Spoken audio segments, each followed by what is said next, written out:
Hello, welcome back to my channel. If you're new here, I'm Bree. Today's video, we're going to talk through my top 10 horror books of all time. Now, keep in mind, I'm new to horror. I've only been reading horror probably 2 to 3 years now, but I have collected a stack of ones that I've really loved, and I would love to update this in a couple years when I've read a lot more and see how that list changes over time. But so far, these are my top 10 horror books. So I've got a list of books, and I have different things I like in horror books, which I will talk through to you while we're going through this list, because I have different categorizations that I like to put my different horrors in. So yes, let's get into the video.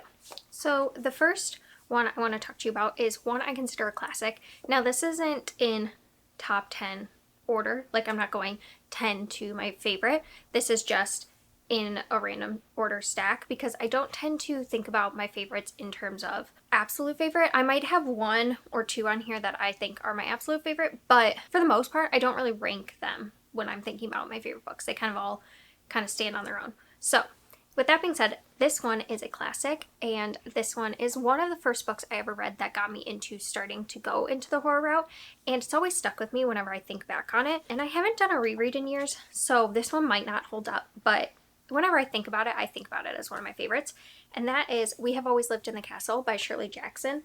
This is about a girl and her sister, and we're following our youngest, and she is in this house with her sister where her whole family has been killed by arsenic, and everyone in the town is suspicious of her sister, and they kind of are not talked to in this community, and they only go out to get their supplies and kind of come back to this house. And you're just following this perspective of this young girl trying to make sense of the world and trying to understand what went down that night. There's something that happens where someone comes to the house and it kind of sets off a catalyst of events.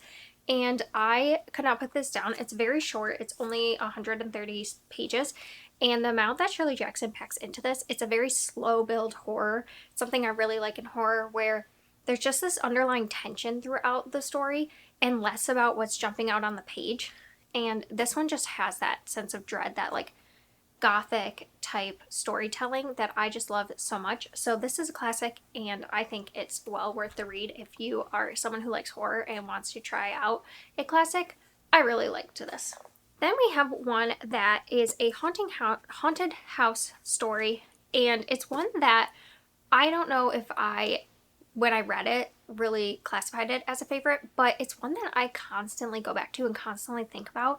And so I think it has to be in my top 10 of my horrors. And that is When the Reckoning Comes by Latanya McQueen. This one gave me the full ick when I read it. There's so many horrific things that happen in here, and that is the point, is to point out all the horrific things that have happened on plantations. This is following Mira, and she left her home a long time ago. It's in the South, and she had an incident with her friends and she left, and she hasn't really talked to them since. And now her friend Celine is getting married at a plantation, and her friend Celine is white and doesn't understand the meaning behind getting married at a plantation and all the horrific things that happen there, and why that is a very hard place for Mira to go, especially to something like a wedding. But she agrees because she wants to support a friend, but she also hopes to see their other friend Jesse there because she's been estranged from him for a while. And they come back, they come to this plantation. There's a lot of things that happen at the plantation, but you're also getting flashbacks to the night that they all kind of separated and what actually happened there on the plantation. And it's very haunting. It's a lot of commentary about plantations and the horrific things that happen there. It's graphic and disturbing and horrific, but important to read. And I think reading it through the lens of horror really just worked, and I really liked this. So this is still, even though I didn't rate it a full 5 stars, it's still one of my favorite horrors, and it's one that I think about all the time. Next we have is a horror novella, and this is probably the shortest book, one of the shortest books I've ever read. It is 100 pages, and that is Comfort Me with Apples by Catherine M. Valente. This is a really quick horror about this seemingly perfect community and this woman and her husband, and you're following her perspective, and they have a seemingly perfect life. And you're just following them, and I don't want to say more than that, but I remember reading it and just feeling so surprised at how invested I could be in just 100 pages. It just is a quick, kind of weird horror, and I'm not super into weird horror, but this one really, really worked for me. It's a horror that is one of those that you know that things are wrong, but the narrator doesn't. And so you just get this eeriness because everybody else is acting like it's normal, but you know it's not. And I really liked that. And I think it really worked well in this. So yeah, so this is my favorite horror novella. Then we have one that made my top books of the year last year, and that is Moon of the Crusted Snow by Wabeshig Rice. This is a apocalyptic, post-apocalyptic horror, and I don't think this book is gonna be one that launches me into the post-apocalyptic horror world, because this one, I stayed up for nights just having nightmares, and it really impacted me. But that's why it has to be a favorite, but also I don't ever want to read that again. So in this, we're following Evan, and he is part of the Anishinaabe community in the north of Canada. One day, the power goes out, and it just doesn't really come back on ever, and the community that's there, they have generators and stuff, so this isn't really anything new to them, but once they realize that things are just not going to go back to normal, it's about this community and how they are going to survive in this really isolated setting too. So you get glimpses into what's happening in the cities and stuff, but for the most part, you're just in this small town and how they come together and just the things you have to do to survive in a post-apocalyptic world where now there's no electricity and no one's coming to help, and it was just a really terrifying situation. And there was things in here that really brought me back to the pandemic, especially one scene in particular, and the feeling of mass chaos and panic that everyone had when starting to go to like grocery stores and buying everything out and stuff like that. It really brought me back to that space. Loved this book. I think it was really, really well done, and it's just one of my favorites, and one that I think about all the time as well, because of how disturbing it was and how reminded me how most of us, myself, are not prepared if this were to happen. So yeah, that is Moon of the Crusted Snow. I would highly recommend, especially if you're someone who does like post-apocalyptic stories. It's a good one, though if you have nightmares, I can't be blamed.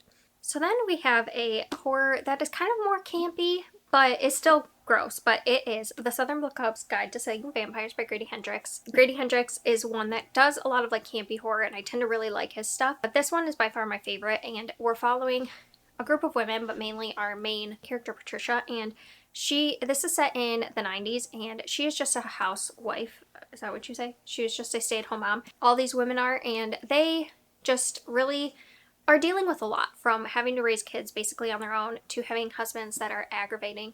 And there is a vampire who comes to town, and they are the only ones who really notice that this man is not a good man, and it's up to them to try to stop this vampire. And I think that there's a lot of conversations about being a stay-at-home mom and stuff, but there's also like talk of their privilege being white women in this community and how they are even less impacted than other marginalized communities from this vampire that is in town. And the reason I love this book so much is because of the way Grady Hendrix can make me feel so angry. Like truly, the men in this book just sparked my rage. And I feel like he does a lot of slow build up to the horror, and it really dipped my toes into the horror genre. This was, again, one of the first books I read when I was starting to read horror, and I think it was a really good one to start because I do feel that I like this campy kind of horror that doesn't take itself too seriously, but then really can ramp up at the end. So yeah, he just does this character work and slow building and really making you feel a lot of emotions in his stories. So for that, I really like it. I think if you're someone who wants something a little more campy, I'm not saying you won't be grossed out because there are gross things in here, but it's a more campy horror. So then we have a haunted house story, and that is The Hacienda by Isabel Cañas. This was one of my first forays into a historical type horror, and it is also a haunted house horror.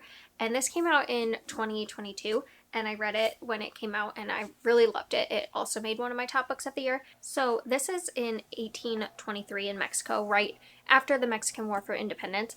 And this is following Beatrice as she is kind of out of options. Her mom and her are living with a extended family, and they don't like them, so they kind of need another option. And so she ends up marrying this man that she doesn't really know that well, but he is bringing her to his hacienda, and there she is hopefully going to bring her mom one day. When she gets to the house, not only is she greeted by his family, who is a little hostile towards her, the house itself is also just strange. So there's also a priest in here that is going around the town, and she kind of enlists his help because she thinks something is going on with this hacienda. And yeah, it's a slow moving Gothic type haunted house story, and it really focuses a lot on characters and their relationship building, but also it's a slow, like eerie suspense. It really does a slow build. So if you're someone who needs something that is a lot faster pace, this is definitely not that. But for me, it was the perfect amount. It was perfect amount of character work to plot. The sense of dread throughout the whole story is really there, and she just builds this atmosphere so well that immediately you can feel the hauntingness of this place. Before the real like haunting starts, you just feel it from the way that Isabel Cañas writes her story. And that's something I really love. I really love when you can feel a setting right from getting there, just being dropped in and feeling the atmosphere and the setting of the stories is something that really appreciate, especially in a horror book. I also think this is one that really made me think about Gothic as a genre for me, because I had previously been reading a lot of like creature horror and stuff like that, and I hadn't read a ton of true like haunted house stories. And this one really got me and really expanded my horizons in terms of the haunted house genre. Then we have one that I think some people would classify as thriller, but I have found in the horror section, and I personally classify it as horror. So that is The Sundown Motel by Simone St. James. This is a dual timeline book. All of her books are. And in this one, we're jumping back and forth from present day, which is 2017 in upstate New York, and then we're flashing back to the same town in 1982, and we're following our main character as she is looking for her aunt who went missing in 1982, and she's trying to kind of go back to town and retrace her steps to figure out what happened to her aunt. And she decides to start working at the same motel that her aunt was last working at when she went missing. And some stuff starts going down. It's a lot of mystery kind of unfolding in the thriller sense, where you have to try to piece together the clues of what was happening, but there's also a paranormal aspect to all of Simone St. James's works, and I think that the way she blends the two just really works for me. Again, this is one that has just a creepy atmosphere from the very beginning. Something doesn't feel right about this town, especially this motel. There's something just very off, and you can feel it just right from the very beginning. It's just so creepy and so suspenseful the whole time. It really kept me on my toes, and I had to read more. It's one that I didn't put down. I think I read it in probably a 24-hour to 48-hour period. It just is so easily readable, and she has this way of stopping each chapter on a cliffhanger that just makes you want to go to the next thing. And I really like the dual timeline. I think it works really well in her books. I don't always love dual timelines, but in hers I've always really liked them because I think she weaves them together very seamlessly, and you can see the thread starting to come together, and it's not very repetitive or boring in my opinion. So that's something I really love about her books, and this one has been the one that stuck with me the most, though I have enjoyed her other ones. This one just had the most chilling feeling while reading it, and the ending and some of the things that happened at this motel, truly just disturbing. So that's my kind of thriller, suspense-y paranormal horror. Then we have a demon horror, spirit horror, creature horror. I don't know all the classifications for horror. As I said, I'm newer. But that is Slewfoot by Brom. This is following our main character, Abatha, and she is in a Puritan society. It's, what, 16 something? It's 1666, and we're following Abatha as she is married to Edward, and one day his brother comes and is basically trying to sell the land out from under them, even though they only have one payment left, and that sparks a whole thing of events that leads Abatha down a path of some demonic stuff. We're also following a spirit that is kind of coming back to life from the dead, and you know that from the very first page is the spirit and the stuff that's going down with that. There are little spirits that are talking to him and telling him to kill and drink the villagers' blood and stuff.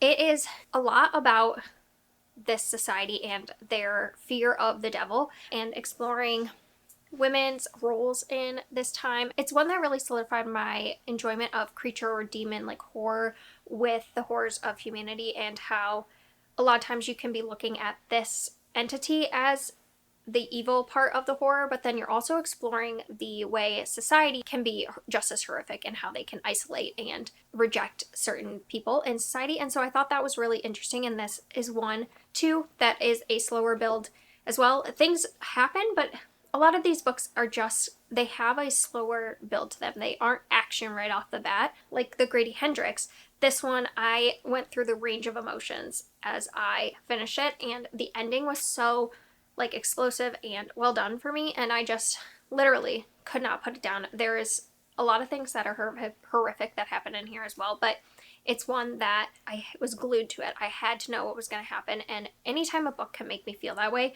I know it's a win for me. So yeah, I think this kind of creature horror is definitely something that I enjoy. Then we have what I think are probably my top 2 horror books, and the first one is Vampires of El Norte by Isabel Cañas. Yes, I do have 2 of her books on this list, but because I love them so much. So this is right at the beginning of the U.S. invasion into Mexico in 1846, where the U.S. had taken Texas and was now moving into the northern border of Mexico. So this is following our main character, Nena, and also Nestor, and they were childhood friends, and something happens in the middle of the night, one night, and they are estranged, and we follow both their perspectives as 9 years later they are forced to come back together because of this invasion. So Nestor is coming back to help go with the family to the Mexican army and fight with them in this war, and Nena is kind of at the point where she needs to marry and make her way for her family, but she is not really wanting to do that, so she kind of strikes a bargain with her father to be able to go with him to war to help because she can heal people and things like that. As the title suggests, there are vampires in here, but this is also a story that is talking about the horrors of war paired with creature horror. And the vampires are there, though I think some would not think that the vampires are there enough. It really is a lot to a love story and this war story.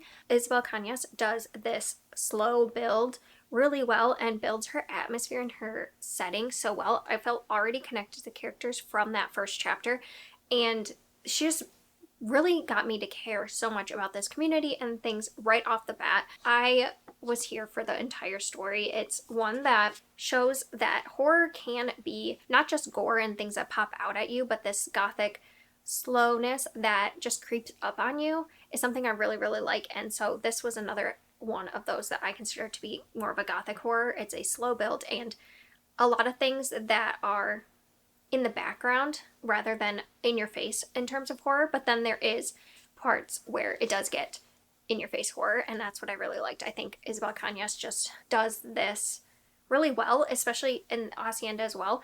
The horror of it slow builds, and then you get to the true haunted house portion, and once that switch is flipped, you're really in it for the horror and the long haul, but it takes a little bit to get there, and I think the transition is really well done. So really loved this. This is probably one of my favorite horrors in terms of everything that I love: characters, atmosphere, and storytelling. And then finally, we have Mexican Gothic by Sylvia Marina Garcia. If you've been around my channel for a while, you're probably not surprised about the last 2, but this one is one I read in July and I really, really loved it. It is another Gothic horror story, and we're following our main character, Noemi, as she's sent by her father to go to her cousin Catalina's house, and her cousin had married this man, and he had a kind of old British estate in the middle of Mexico, and she goes there because she knows her cousin's not well and she needs to check up on her. And so she gets there and she's kind of greeted by the family, and it's very strange. She is kind of torn between trying to do what's best for her cousin, but also managing the politics of this family because she can't just overstep her cousin's husband in this. So she's really just trying to work through all the politics of it. And at the same time, the house is very creepy and very strange. And it's almost like got this like mildewy feel. There's also this like mist that happens outside the home, and none of the people in the village want anything to do with this home. And she's just trying to figure out why this house and these people are so strange, while also trying to figure out what's best for her cousin. And again, like any other Gothic story, it's a slow build, but it really goes there in terms of the creepiness. And once I got halfway, I just like couldn't put it down. Sylvia Marina Garcia does a really good job of making something so compelling to read. She builds, again, the atmosphere so well. Immediately I felt like I was there and I could feel this chilliness to it.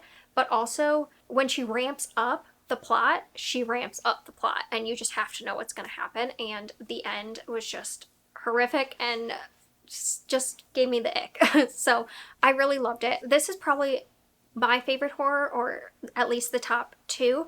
in terms of what I'm looking for when I want to pick up a horror in the future, it just has everything I need. It's a shorter story, but yet builds so much into it.